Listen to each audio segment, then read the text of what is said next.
আমি বোন তত কিছু জানি না। আমি শুধু একটা কথা জানি, একটা জীবন দিছে, এরপর আবার কোনো ফেরত আসার কোনো সুযোগ নাই। যখন যা মনে হয় তা খাবো, যখন যেখানে মনে হয় সেখানে যাবো, যখন যাকে যা ইচ্ছে বলতে মনে হয় তাই বলবো। কিন্তু একটা কথা আছে, কিছুটা লিমিট তো থাকা উচিত। জীবনেও লিমিটের বাইরে না, আমিও লিমিট রাখি।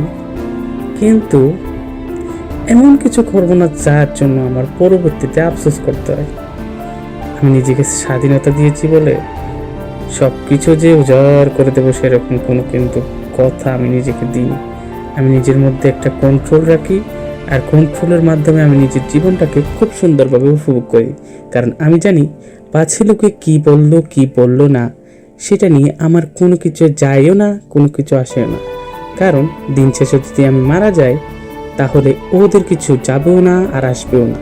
পৃথিবী নিজের জায়গায় নিজের দায়িত্বই পালন করবে, আর আমি শালার পুত কবরে গিয়ে নিজের মরা নিজেই মরবো, নিজের হিসাব নিজেই দিব। That's it. এর জন্য নিজের জীবন আমি নিজেই উপভোগ করি। এর জন্য আমি কারো কোনো কথা মাথায় রাখিই না।